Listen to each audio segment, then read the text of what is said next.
Hello बच्चों, आज का जो हमारा टॉपिक है that is solubility of gases and liquids. तो इस वीडियो में हम बात करने वाले हैं किस तरीके से कोई भी गैस किसी भी लिक्विड में सॉल्युबल होगी, ओके, और कौन कौन से फैक्टर्स हैं जो उसकी सॉल्युबिलिटी को अफेक्ट कर सकते हैं। मींस उसकी सॉल्युबिलिटी को इंक्रीज कर सकते हैं या फिर डिक्रीज कर सकते हैं। तो सबसे पहले हम बात करते हैं सॉल्युबिलिटी ऑफ गैसेस होती क्या है, कैसे डिफाइन करेंगे हम इसको।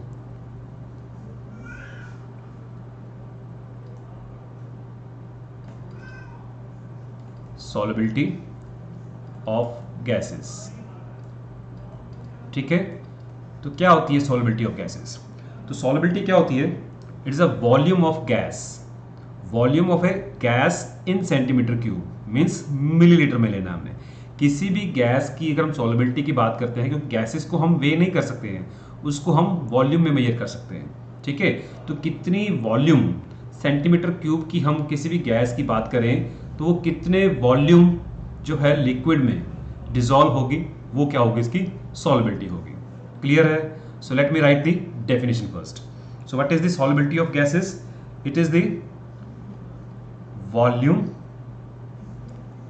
Of a gas in centimetre cube that can be dissolved in a fixed volume of a given liquid to form a saturated solution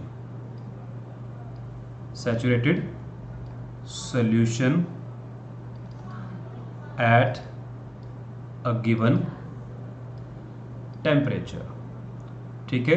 एक पर्टिकुलर टेम्परेचर पे कोई भी गैस का कितना वॉल्यूम इन मिलीलीटर्स और इन centimetre cube that can be dissolved in a fixed volume of A given liquid, ठीक है।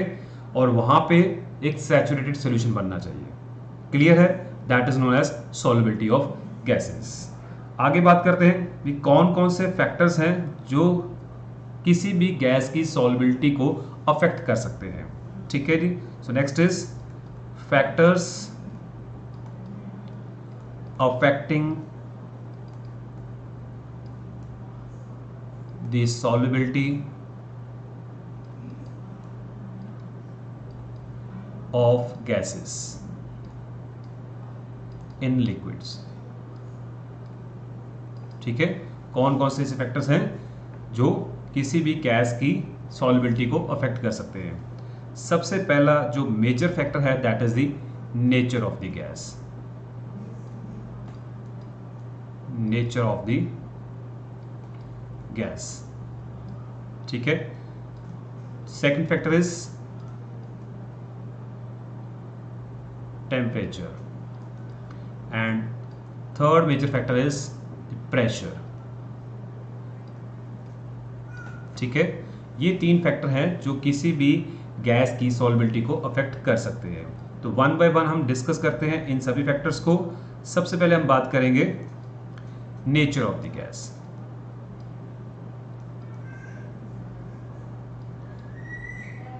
Nature of the gas, अब ये फैक्टर कैसे अफेक्ट करेगा? अब जो गैसेस हैं, सभी गैसेस एक पर्टिकुलर लिक्विड में सेम अमाउंट में डिसॉल्व नहीं होती है। हर गैस की जो एक्सटेंट है सॉल्युबिलिटी का एक लिक्विड में दैट इज डिफरेंट। क्लियर? सो कौन कौन सी गैसेस ज़्यादा डिसॉल्व होंगी, कौन कौन सी गैसेस कम डिसॉल्व होंगी, that will depend upon the nature of the gas. Means ये देखा गया है कि जो गैसेस पर्टिकुलर सॉल्वेंट के साथ रिएक्ट करती हैं, केमिकल रिएक्शन करती हैं, वो ज़्यादा सॉल्युबल होती हैं, और जो सॉल्वेंट के साथ कम रिएक्ट करती हैं या रिएक्ट नहीं करती हैं, उनकी सॉल्युबिलिटी कम होती है।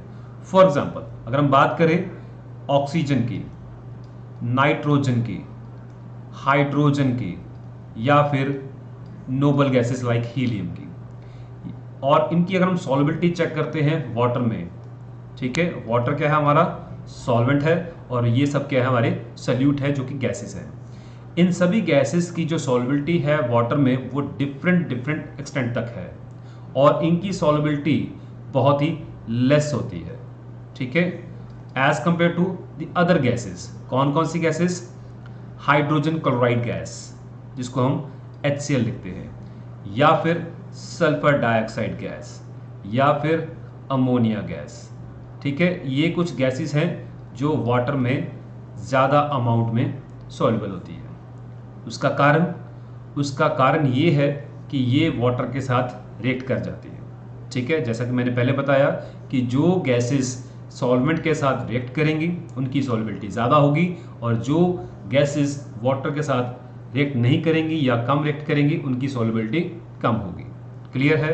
अब जब ये हाइड्रोजन क्लोराइड वाटर के साथ रिएक्ट करता है तो क्या बनाता है? Hydrochloric acid. क्लियर? ऐसे ही सल्फर डाइऑक्साइड जब वाटर के साथ रिएक्ट करता है तो क्या बनाता है? सल्फ्यूरस एसिड, ठीक है। वाटर के साथ रिएक्ट करने पे हाइड्रोजन क्लोराइड क्या बनाएगा? हाइड्रोक्लोरिक एसिड, एक्वस सॉल्यूशन बन जाता है। हाइड्रोक्लोरिक एसिड एक सॉल्यूशन है और हाइड्रोजन क्लोराइड एक गैस होती है। सल्फर डाइऑक्साइड गैस जब ये वाटर से रिएक्ट करती है क्या बनाती है? दैट फॉर्म्स H2SO3 जिसको बोलते हैं हम सल्फ्यूरस एसिड। इसी तरीके से जब अमोनिया वाटर के साथ रिएक्ट करता है it forms ammonium hydroxide that is NH4OH, ठीक है। तो ये गैसेस जो है वाटर में ज़्यादा एक्सटेंट तक कह सकते हैं हम कि सॉल्युबल होती है, ठीक है। नेक्स्ट फैक्टर है हमारे पास टेम्परेचर का। Second factor is temperature. Second factor is temperature. अब ये देखा गया है कि जब किसी गैस को जब हम किसी लिक्विड में सॉल्युबल करते हैं और वहाँ पे अगर हम टेम्परेचर इंक्रीज कर देते हैं तो वो जो गैस उसमें पहले से ही डिसॉल्व हो रखी है वो वहाँ से क्या हो जाती है? बाहर निकल आती है। मीन्स और गैस सॉल्युबल नहीं होती और जो ऑलरेडी सॉल्युबल है वो क्या हो जाती है? वहाँ से एस्केप कर जाती है। तो means with the increase of temperature solubility decreases, ठीक है। तो ये क्या देखा गया है? Solubility of gas with increase of temperature वो डिक्रीज हो जाती है। So we will write with increase of temperature solubility gases की डिक्रीज करती है, ठीक है। Solubility of gases decreases, solubility of gases decreases. Clear है? और यही चीज ली चटलेर प्रिंसिपल में भी डिस्कशन की गई है, ठीक है। वो भी यही कहता है कि किसी भी रिएक्शन में अगर आप कोई भी फैक्टर को चेंज करते हो तो वो फैक्टर किस डायरेक्शन में ज़्यादा है जहां पे उसका इफेक्ट जो है नलीफाई होता है। मींस अब बात करते हैं कि जो गैसेस हैं जब ये लिक्विड में सॉल्युबल होते हैं, ठीक है, तो वहां पे एक सोल्यूशन बनता है और ये सोल्यूशन जो है इक्विलिब्रियम में रहता है और प्लस वहां पे क्या होती है? हीट रिलीज होती है। जब कभी भी कोई गैस जो है किसी लिक्विड में डिसॉल्व होती है और एक सोल्यूशन बनता है तो वहां पे कुछ अमाउंट ऑफ हीट रिलीज होती है।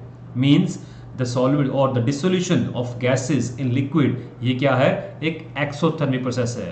एक्सोथर्मिक प्रोसेस क्या होते हैं? जिसमें हीट रिलीज होती है, ठीक है। और अगर हम इस सिस्टम को हीट कर रहे हैं तो आप देख सकते हैं कि फॉरवर्ड डायरेक्शन में हीट निकल रही है और बैकवर्ड डायरेक्शन में सोल्यूशन में हीट क्या हो रही है? गेन हो रही है। और जब सोल्यूशन में हीट गेन होगी तो किस डायरेक्शन में जाएगी? बैकवर्ड डायरेक्शन में जाएगी और वहां पे गैस क्या होगी?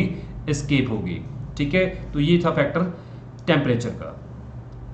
थर्ड जो मेजर फैक्टर है दैट इज प्रेशर। अब ये फैक्टर जो है बहुत ही इंपॉर्टेंट है, इसको हमें ध्यान से समझना होगा। वो कैसे?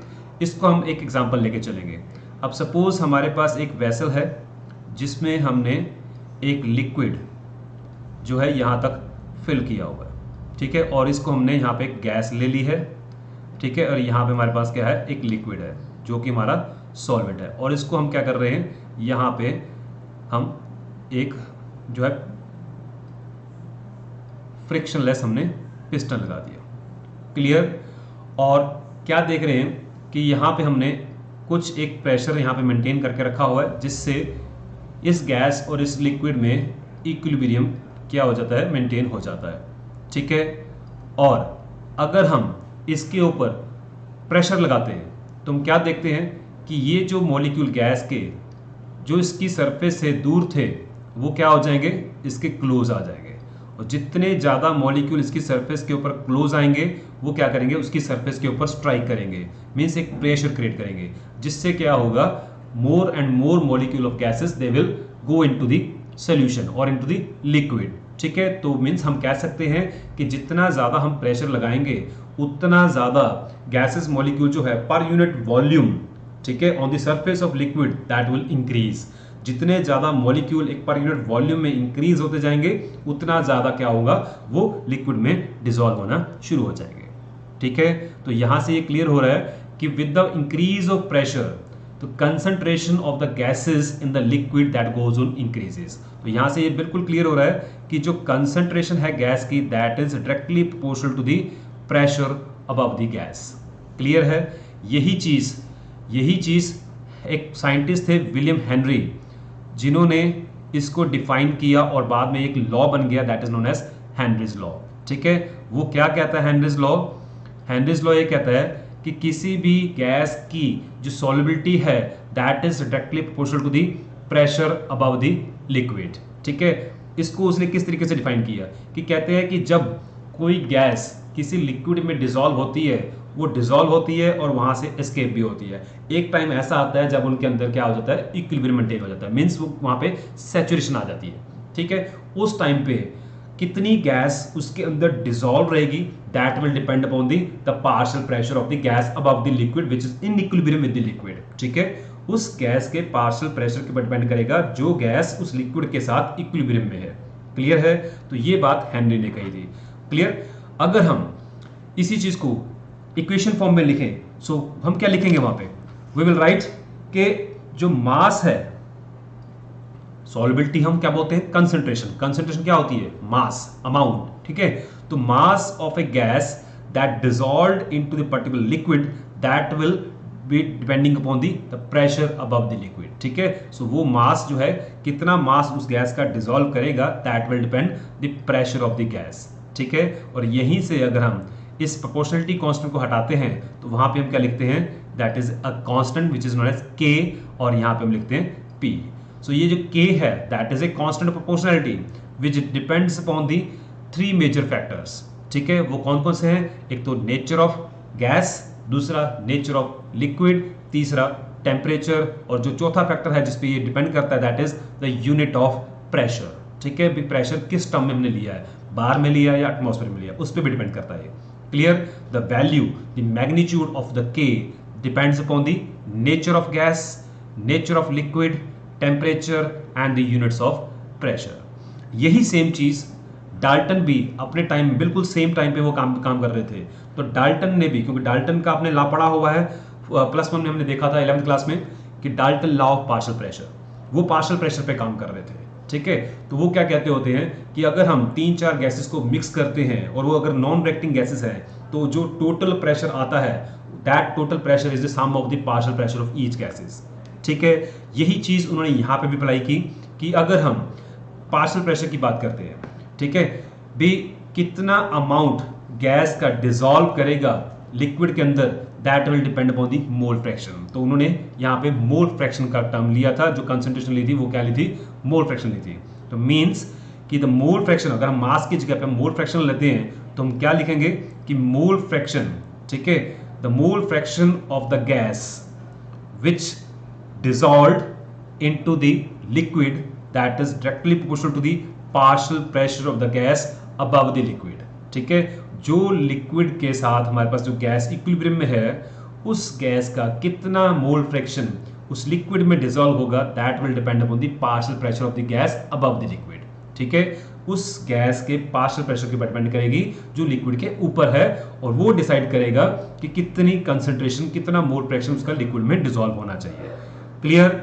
अब यहां पे हम फर्दर इस प्रोपोर्शनलिटी कांस्टेंट को रिप्लेस कर देंगे एक new constant that is known as K prime, ठीक है, इनटू पी। क्लियर। और we can write the P is equal to X upon K prime. Clear? और इस 1 अपॉन के प्राइम को 1 अपॉन के प्राइम को हमने यहां पे लिखा K H which is known as Henry's constant. So इस इक्वेशन को हम क्या लिख सकते हैं? That P is equal to K H into X. ठीक है, P is equal to K H into X. What is K H? K H is nothing but it is the Henry's constant. ठीक है, अब इस Henry constant की value क्या होगी वो हम ग्राफिकली वहां से ऑब्टेन कर सकते हैं। कैसे? अब क्योंकि हमारे पास इक्वेशन है, we have equation that is P is equal to K H X. अगर हम इस इक्वेशन को रिलेट करते हैं स्ट्रेट लाइन इक्वेशन से, y is equal to M X. ठीक है, ये एक स्ट्रेट लाइन इक्वेशन है जो कि स्टार्ट होती है ओरिजिन से। ठीक है, अदरवाइज इक्वेशन क्या होती है? y is equal to M x plus c. अब c क्या है? यहाँ पे इंटरसेप्ट है, p क्या है? स्लोप है।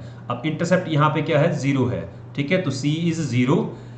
x यहाँ पे क्या है? x एक्सिस है, और यहाँ पे x क्या है? मोल फ्रैक्शन है। यहाँ पे y क्या है? y एक्सिस है, और p क्या है? प्रेशर है। तो अगर हम एक ग्राफ प्लॉट करते हैं partial pressure versus mole fraction का, ठीक है, तो वहां पे हमें एक लाइन मिलती है, स्ट्रेट लाइन, और उस लाइन का जो स्लोप है that will give us the value of k h. That will give us the value of k h. और फर्दर हमने अभी लिखा था कि जो x है that is equal to 1 upon के एच इंटू पी। ठीक है, इसी को हम मॉडिफाई करके दोबारा लिख रहे हैं, x is equal to P upon के एच लिख सकते हैं इसको हम। और यहां से हमें पता लग रहा है कि जितनी ज्यादा वैल्यू होगी के एच की, उतना ही मोल फ्रैक्शन क्या होगा? कम होगा। ठीक है, और ये के एच जो है that depends upon the temperature. With the increase of temperature जो के एच की वैल्यू है वो वेरी करती है। ठीक है, with the increase of temperature जो के एच की वैल्यू है वो भी इंक्रीज करती है, और जितनी ज्यादा के एच की वैल्यू होगी उतना कम क्या होगा? मोल फ्रैक्शन होगा।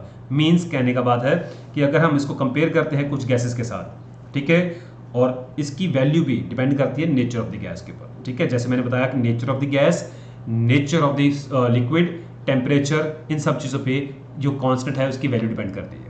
अब हेनरी कांस्टेंट की वैल्यू किस तरीके से वेरी करती है टेम्परेचर के साथ, और वो कैसे हमें बताएगी कि कौन सा लिक्विड जो है ज़्यादा सॉल्युबल होगा, कौन सा लिक्विड जो है कम सॉल्युबल होगा। Let me take few examples. So suppose we have a gas helium, another we have the hydrogen and we have nitrogen। ठीक है, 298 केल्विन मैं तीनों का टेम्परेचर ले रहा हूँ, 298 इसी का भी ले लिया मैंने, और 298 मैंने इसी का भी ले लिया।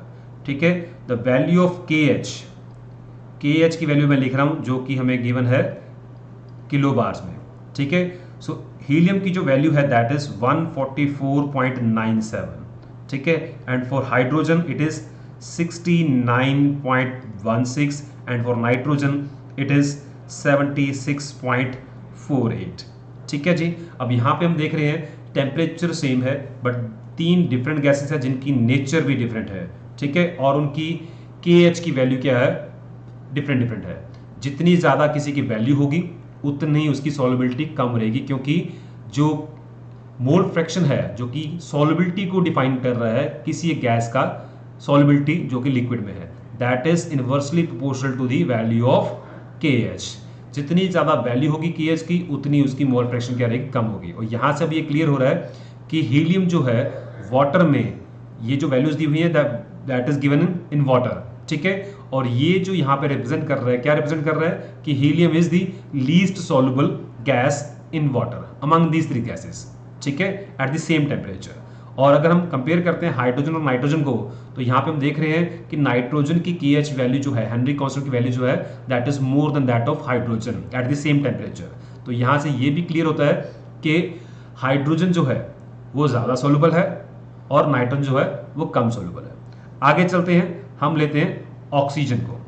Oxygen at 298 kelvin. ठीक है जी, उसकी जो वैल्यू दी हुई है दैट इज 34.86। अब यहां से ये भी क्लियर हो गया कि among all these gases oxygen is more soluble than that of the nitrogen and hydrogen. अब हम वेरी करते हैं टेम्परेचर, हम वेरी कर रहे हैं टेम्परेचर। अब हम नाइट्रोजन का टेम्परेचर जो है 298 से इंक्रीज कर देते हैं, फॉर एग्जांपल 303 केल्विन, ठीक है। इसी तरीके से हम ऑक्सीजन का टेम्परेचर भी क्या ले लेते हैं, 303 केल्विन। अब यहाँ पे जो वैल्यू गिवन है that is 88.84 and for oxygen it is 46.82। अब with the increase of temperature, देखो 298 से अगर हम टेम्परेचर 303 लेके जा रहे हैं तो वैल्यू क्या कर रही है, इंक्रीज कर रही है। Similarly for oxygen also the value is increasing from 34.86 to 46.82, means with the increase of temperature the KH value increases.